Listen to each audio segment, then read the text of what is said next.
What's up, everybody? How's everybody doing today? Welcome. I'm Chief Running Mouth. And I'm Captain Jenne. And today, we're going to talk about superheroes. We are. He actually got this one right. I got it right this time, and I said something that made sense. That's yes, for the first time in, ever. At least in an hour. No. But no, we're going to talk about the new Justice League movie, which isn't the new Justice League movie. No, it's the ZACK SNYDER cut. So, many of you may know, many of you don't know.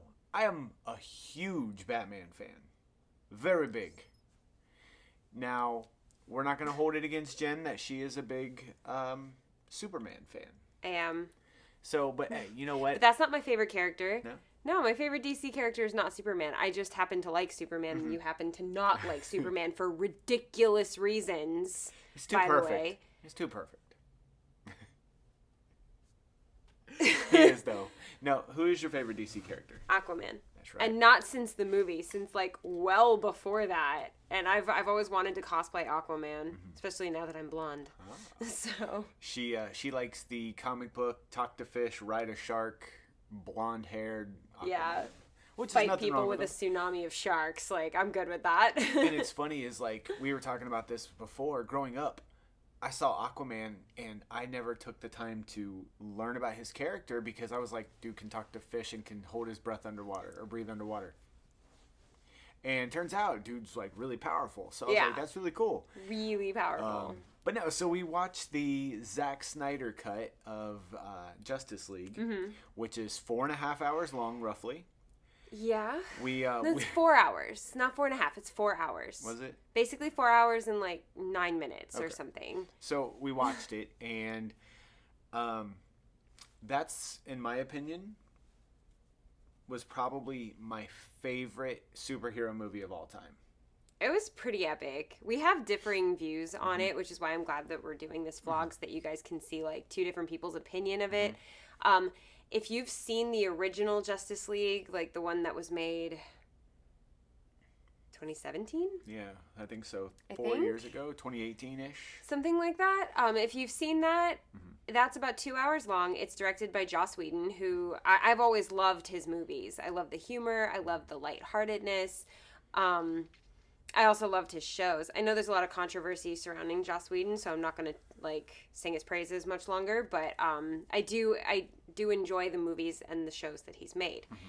I really liked Justice League, the original one. I thought I was going to hate it. I was a Marvel girl my whole life. I liked X-Men. I liked Avengers. I was a Marvel girl. And then I watched Justice League, and I was like, dude, this movie was amazing. And then I watched Aquaman, and I was like, dude, they turned my favorite character into an even better version of himself. It's so good, and it's funny, and it's got action, and it's everything that I wanted in a superhero movie. I never liked DC because it was always so dark, and I have a reason for saying all this. Everything I hate about DC movies, Zack Snyder's Justice League is. And I still loved it. His cut was definitely more of the DC comic-esque feel, where it was they've always been more about the storytelling, and Marvel's always been more about the big action. And now, don't get me wrong, don't come at me with DC has action. No, they do, but look at Arrow. It has action in it, but it's such a big and deep story that all those characters are rooted together. A lot of Marvel characters are very much in their own little areas. You know what I mean? Define. The MCU. The MCU at this current point has no connection with the Avengers movies or anything like that. I'm sorry, the X-Men movies don't have any connection with the... Oh, I thought you meant the Avengers movies. No. I was like, the MCU is the Avengers movies. What are you talking about? The X-Men movies at this current rate and time on, April 13th, 2021, in case you're watching this in a year and they're like, look what Doctor Strange did, which that's a whole other story we're not going to get into. Oh my gosh. But no, as of right now, they're all their own little standalone groups. Yeah, the X-Men is standalone from the MCU. Deadpool is standalone from the MCU, but not necessarily from the X-Men. Maybe? No. Is he standalone from the X-Men? He he does cross over into the newer X-Men movies. Okay. So, but what I'm saying is that DC did one thing right and wrong to me. They created one universe for their movies. And I think what was wrong about that was that it took Batman out of Gotham for you, right? yes, the one thing about the Justice League movies with Batman is Batman's not designed to fight aliens. He's not. No, he's really not. Batman at his core is designed. If you guys can hear, Bento is yelling at the door. Can you go get him? Yeah, I can't get up. It's just... Come on, Bento. We're at this point. We're just gonna interrupt the vlogs. Oh no! Was it the worst day of your life? You guys can see his tail. But he just wanted here. That's it. But to me, DC needs to bring Batman back to Gotham, back to realistic enemies, kind of like how the Nolan verse does, where all of his characters that you go against in that are believable, not Steppenwolf, not anything like that. Okay, but wait, let's get on to the Zack Snyder movie. Okay. Can we talk about one of the biggest differences? Steppenwolf. Oh yeah. There's a huge difference in Steppenwolf. How many? Are we allowed to give spoilers at this point? Oh, at this point. Yeah, we're going to give crazy amounts of spoilers in this. Because we haven't given any spoilers, right? No, we have not given any spoilers. So Spoiler at this alert. point, you can stop this video right now. Bento, have you seen the movie? You might want to leave. We're going to be giving major spoilers, okay? Because I can't talk about some parts of this version of the movie without giving spoilers. Let's talk about Steppenwolf. In the original Justice League movie, Steppenwolf is this big bad villain. And he has his own agenda with the mother boxes.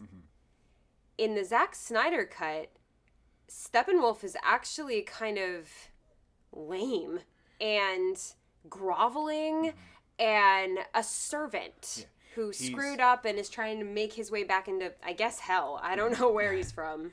He's definitely in the doghouse when it comes to Darkseid. With Darkseid.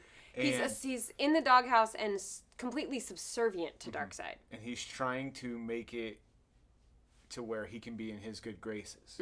Now, so he's doing all of it for Darkseid versus the other movie, he's doing it for himself to rule Earth. Or so. And even what the mother boxes do is different. It's incredible because just like how they operate or what they had to do in order to operate them or to I guess where they come from. Yeah, where they come from and how they work. I mean, the stories are similar, yes, but but the overall just vibe of how they did it. I mean, it's similar, but it's not. Like in Zack Snyder's version, Darkseid is the one that comes to Earth and goes, I am going to rule. This is the only planet that has something. It's like the only one he hasn't collected or something yet. I don't remember. And so he needs it, and Steppenwolf decides to give it to him in order to get it back in his good graces or something. And Steppenwolf throughout the whole movie is this like groveling, bumbling idiot. Versus in the original version, Steppenwolf's actually kind of scary. The way that he carries himself and the way that he commands the insect people. The way he's cut and edited in the Whedon version, he literally is just you really believe that the only person that can like hold their own against him without the group is Superman. Yeah. But in this take, Superman just rocks him, which he did in the other one too, but it was at least a more fair fight. Yeah. Like everybody was having a hard time, but I don't know, it's the overall vibe that you got, and also the storytelling about Steppenwolf. In the first one, okay, you just kind of get thrown in. This is this guy. Here's Steppenwolf. He's evil. He's going to take over the Earth. They have to stop him. Blah blah blah. Yeah. In this one, you get so much backstory. In the Zack Snyder cut, you get so much backstory. You almost feel for him because it's a guy who messed up and who's literally trying to do right by his leader. Yeah, you kind of empathize with him, which in Usually I like empathizing with the villain, but not this time. I did not enjoy that. Another, some of the biggest differences in this movie, speaking of Steppenwolf, are the characters. It's not just the storyline, it's the characters. Let's just talk about the elephant in the room. Cyborg. Oh my gosh. Okay, in the first movie, you really don't know who Cyborg is. You kind of just think he's a jerk who isn't grateful that his dad saved his life and is going to be like the weirdest member of this team. You have no connection to him. Joss Whedon's version doesn't set you up with a connection to him. You don't understand him, and you kind of don't want to. This version goes so into the backstory and so into the emotion of Cyborg's just whole story that I wanted more. I want a Cyborg movie at this point. Like, I fell in love with the character. I understand who he is now. And you get so much more of him. Yeah. Cyborg was one of those characters that I was like, why are they putting him in this movie? They should put him in Titans the TV or something. show Titans, and leave it at that, because that's what everybody's familiar with him with. But sitting there watching the Justice League movie, the Whedon version, I was just like, can we fast forward to these parts? Because I literally got to the point that I was annoyed by his character because of how he acted. I wasn't annoyed by his character. I was annoyed by the fact that he kept not wanting to be a part of the group. And I'm just like, dude, just get to the point. Get to the group, okay? It was just too much waiting, I guess. And for a terrible reason, you thought, Diana's going, no, this is what you need to do. I had to do it too. And he's just like, peace, bye. And you're just like, dude, this guy's a jerk. But in the Nolan verse, or excuse me, not Nolan, in the, I was just talking about the Nolan verse for Batman. But in the Zack Snyder version, you understand, he's not necessarily upset that his dad saved him. He's upset because he can't control or know what's going on inside of him. Yeah, you learn more about the mechanisms, the power inside of him, and you learn more about why he's upset with his dad. In the first one, you kind of just get the feeling that he's mad that his dad saved his life, and that's kind of, it can put you off a little bit, if especially for anyone who's watching that has had a near-death experience or anything like that. It can put you off to go, no, dude, be grateful, okay? But then in the Zack Snyder version, you find out that he blames his dad for the wreck. And that's different. That's completely different. So he can't accept his dad helping him. He can't accept his dad saving him because of what it cost him, which was his mom, and that he blames his dad for it. That wasn't in the other one, so you don't get to empathize with that. You don't get to say anything but, this kid's a jerk, but he's not. And by the end of this movie, you literally just want to find Cyborg and hug him because you're like, dude, I'm sorry. Yeah. And on that note, that was one of the things I liked better about the Whedon version. There's a plot point in the Zack Snyder version involving Cyborg that I can't stand. I thought it was needless to happen. I don't think it was... this is redundant. I don't think it was necessary. And I think it was just something that was supposed to jab at the audience's heartstrings for literally no reason. We went and watched the original version after we watched the Snyder version, and I felt so much better at the end of that movie over this one thing. And maybe it's because I have a personal connection to that kind of thing. But I wouldn't have liked it anyway. Can I say what it is? I know we said spoilers, but I don't want to spoil it that bad. We'll just say that there's a very touching point. It's not touching. It's tragic and useless. It shouldn't have happened that way. There was no need for it to happen. Literally, this person could have not been where they were when it happened. There was no reason. Yeah. It was just to make the audience feel bad. And so I don't appreciate that, Mr. Snyder, okay? What's your opinion on the Flash? I thought the Flash's character was much better in the Snyder version as well. I thought he had more maturity to him. He wasn't, again, like a idiot kid. And that's how the Whedon version kind of portrayed him. that he didn't know what he was doing with his powers. But at that point, he does absolutely know what he's doing with his powers. He just doesn't know what he's doing with people. He doesn't know how to people. Yeah. Is the problem. And that comes across better. So much better. He's got super hyper, ADHD. Yeah, and he's annoying in the Whedon version, whereas he's much more relatable and funny in the Snyder version. So I liked him better. I have to say I liked Batman better in the Whedon version. I feel like they explained that he had more scenes. He didn't have that many scenes, in my opinion, in this one. Really? I felt like he was in it more. I felt like... You missed that whole scene where he's like... Where she... Oh, yeah. Yeah, where after he gets beat up by Superman, you missed the whole scene where he's talking to Diana about why he's doing what he's doing and about the fact that he needs to be a leader. And that so does she. That's a very pivotal scene, and I feel like you missed that with Batman.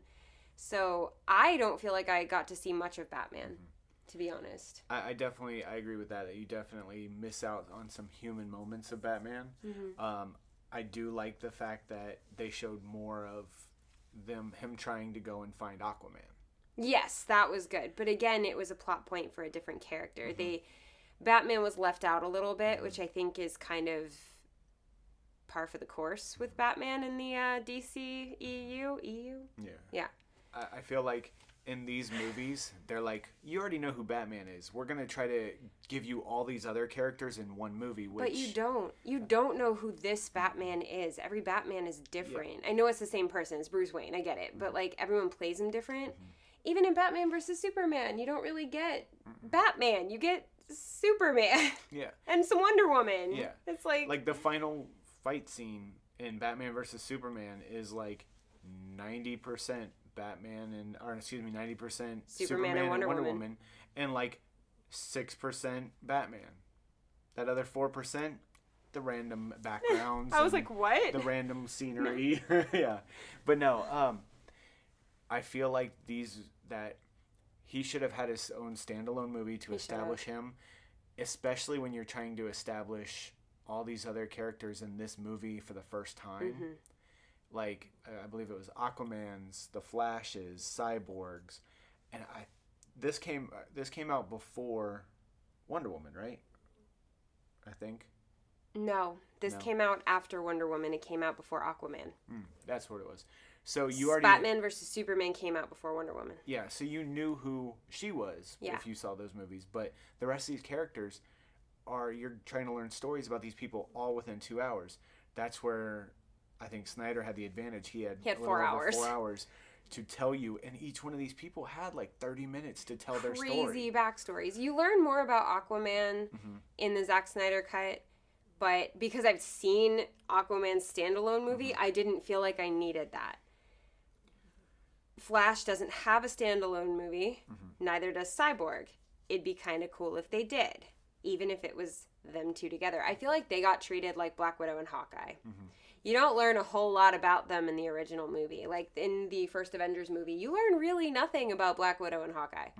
Nothing. You learn that the Hawk likes to hang out up at the top and he has no powers, but he can shoot a bow. That's what you learn. And you learn that Black Widow was a Russian spy and had terrible things happen to her, but she's really, really good with guns. That's all you learn. Yeah. You learn nothing else. And it's like, I feel like the same thing happened in the Joss Whedon version of Justice League to Cyborg and The Flash. Now, The Flash had a show, so people could have at least had backstory on the character, but it wasn't this particular Flash. So This Flash is a lot more ADHD, bumbling, just super hyperactive. And I love him. And, the one on the TV show, Grant Gustin, he's a lot more relaxed. He's more like the Andrew Garfield Spider-Man versus the Tom Holland Spider-Man. Yeah, you know what? I'll give you that. He's more chill and laid back, and they're all also both like 6'2" and saying and craziness. So I feel like character development was better. You get to know who Darkseid is in the Zack Snyder cut. You have really no look at Darkseid. I think it's mentioned by Steppenwolf once in the Joss Whedon version. He says, for Darkseid. And you're just like, what? You're like... But I like that better. So the Justice League movie that Joss Whedon did set it up to take a lot longer before they got to the big bad. That is Darkseid. That was one of my biggest complaints with the MCU, is that they got to the big bad way too fast. Oh, yeah. It ended everything way too fast. I wanted more Captain America movies. I wanted to have more Cap and Bucky fighting side by side. I wanted the makeup between Iron Man and Captain America. There was just more that I wanted. I wanted more Avengers movies. And instead we got the end of time, you know? And it's like that it just got there too fast in my opinion.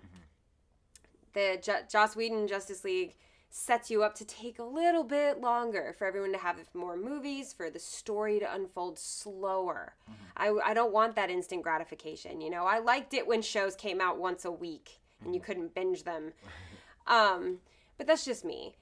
In the Zack Snyder cut, not only does it set up everything to just end a lot quicker, I would say the way that that's set up, Aquaman gets one more movie, Justice League gets one, maybe two more movies if they split it, and Wonder Woman gets one more movie. That's it.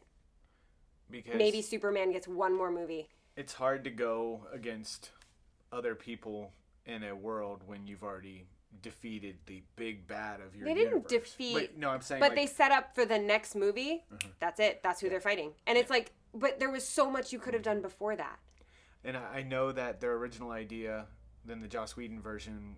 The reason why they didn't go directly to Darkseid is because they were going to go to the, what's the name of them? The group that has, like, Deathstroke and all them in it. Like, the Six, just so that they'd have a counter. But that's not how the Snyder version set it up.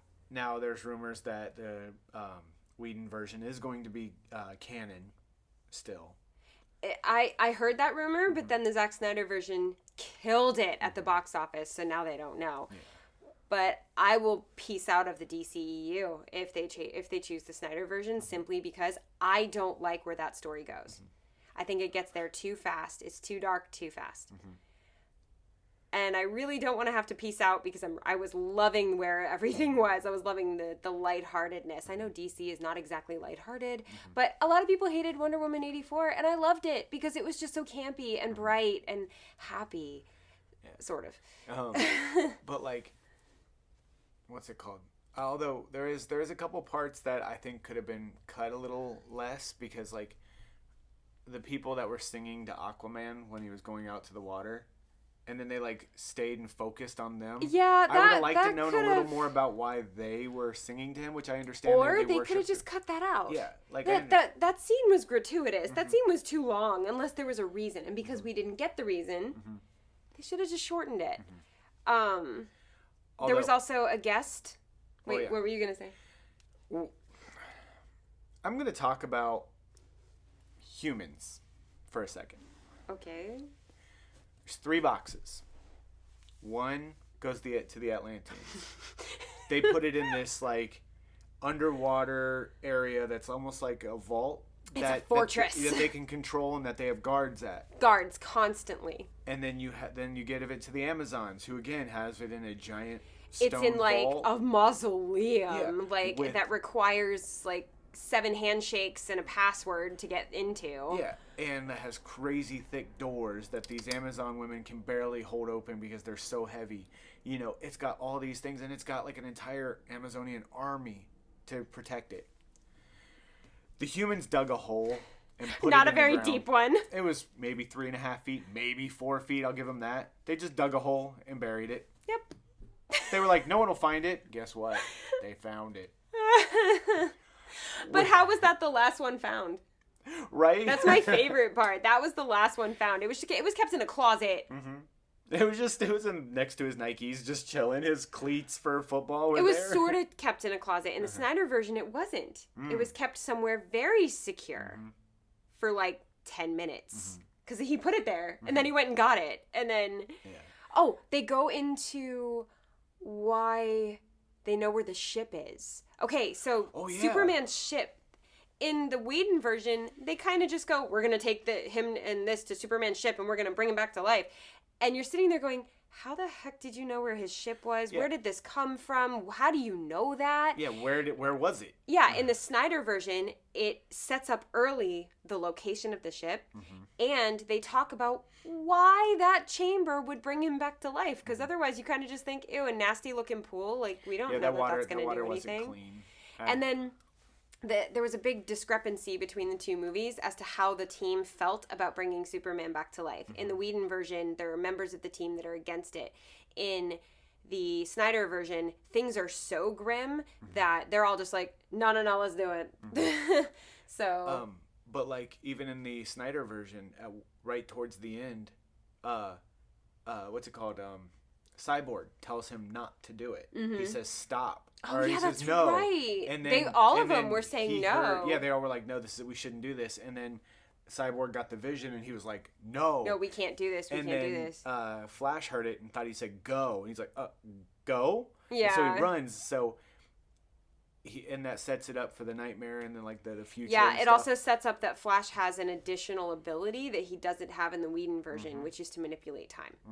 So there's a lot. There's a lot to unpack, and the fight scene with the bug guys. We have to wrap this up, by the way. We're at 25 minutes. The ending fight scene with the bug guys is completely different. Like, I would say 90% of that scene is different. Where's that family? Yeah, the family wasn't in it. The family isn't in the I Snyderverse. love them. I thought that they were hilarious.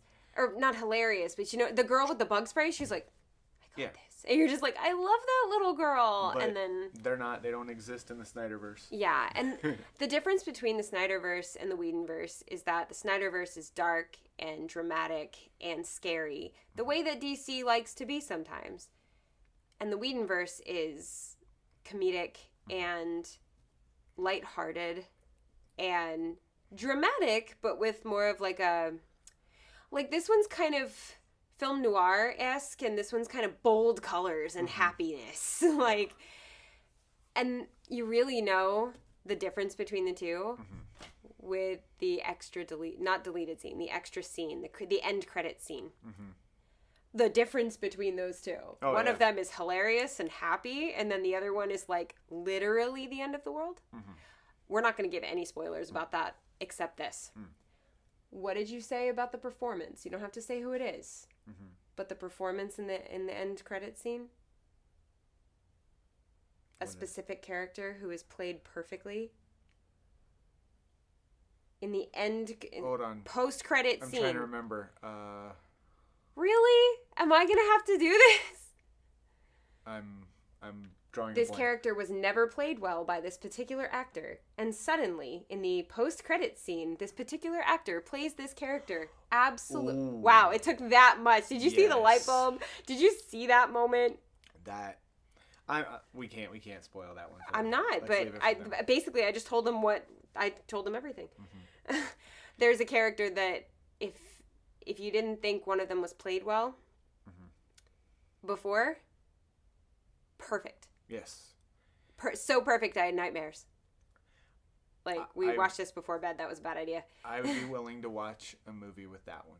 Yeah. With that character. And that says a lot because you didn't like that portrayal of the character before.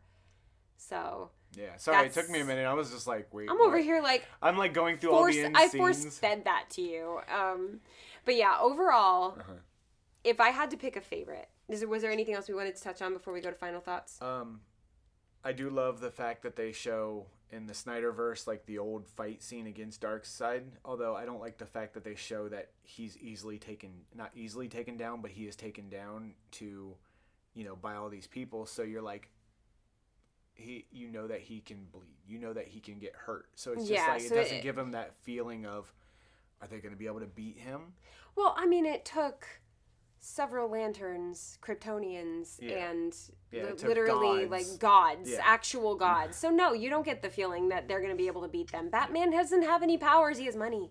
Either did the humans, but they didn't have money. So most of them probably died. I don't know. Batman's just going to be like, I mean, I have a grappling hook. but I mean, Batman's smart enough to not just dig a hole. Yeah, I know. Look, I'm not dogging on Batman. I can't, No. first of all, because he loves him so much, but also he's a good superhero. Yeah. I do love superheroes that don't have superpowers. Like Hawkeye's my favorite Avenger, because somehow he keeps up with everybody, and I don't know how. You see him running, and I don't know how he keeps up. But no, overall, the movie was great. I do love the hint of the lanterns in the DCU universe with the opening fight. You mean the Zack Snyder? Yeah, the Zack Snyder one, because there's no mention of lanterns in the Whedon version. They say, I think they say lanterns, but you don't see I them. don't remember them saying it at all. I thought it was very left field. The guest character in the Snyder version is very exciting, I want to say. There's a surprise character that shows up. Yes. And very exciting is all we're going to say. There's spoilers here, but we're not going to spoil the movie for you. The scene that she's talking about, I was sitting there like, this doesn't need to happen. Yeah. This scene did not need to happen. Like, what are you telling this person? And then when the scene changed, or what happened changed, because in the Whedon version, it takes place at a completely different place. Yeah. And it was just like... When the scene changed, he freaked out. I had no idea what was happening. He had to explain it to me, and I'm like, ooh, that's exciting. Mm-hmm. But it's... Overall, it's probably my favorite superhero movie of all time. That says so much, guys. Yep. So much. And it's one of my top 10. And for a violent, dark movie to be in my top 10... is pretty incredible. And it sounds terrible that it's my top 10 and it's his favorite, but I have a hard time with violence and darkness, and had the one thing not happened, it would have made top 5. Yeah. You know which one thing I'm talking about? I do. Okay. Had that not happened, it would have been top 5. But that was unnecessary and painful, and I don't want to go through that, so. I gotcha. Yeah. So overall, I highly recommend to make sure you watch it. Definitely. Yeah, even if you have to do it in shifts. We did it in 2 shifts because I had to go teach. It like Monday, Monday afternoon. Yeah, and then we finished it Tuesday. After I taught. No, we finished it Monday night when we got home. That's right. We finished it Monday night. I told you to finish it in the car while I was teaching, and you wouldn't. You wanted me to see it. Yeah, so, highly recommend it. I can't give it enough thumbs up thank you. As a fan of DC, and as of that, the only thing that could have made it better is if... No, I'll save that for another thing. Okay. But thank you guys so much for watching. What is your overall final rating? thoughts. I didn't get to give mine. Your final thoughts. I apologize. Oh my goodness. I'm just super excited about this movie. Sorry. I liked Whedon's version better.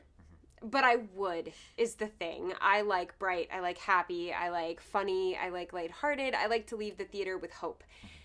You kind of don't leave this one with hope, okay? You kind of leave this one with a foreboding, terrible feeling. But that's exciting for some people.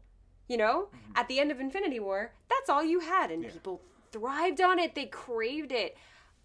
I died for a year. And so I liked the Whedon version better. However, this was one of the most well-done storytellings I have ever seen in my life. And if you were going to ask me what is the best storytelling in a movie I've ever seen, this would definitely be a top contender. Nice. So very cool. I thought it was great.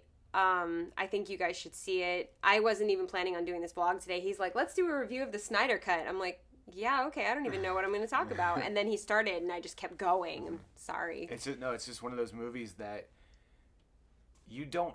The Snyder Cut, you don't have to know who Cyborg, The Flash, Wonder Woman, Aquaman, all them are. You don't have to know who they are. Ahead of time. You can literally throw it on, and someone can at least understand that character. Yeah. Especially the characters that you don't get to understand in the other one.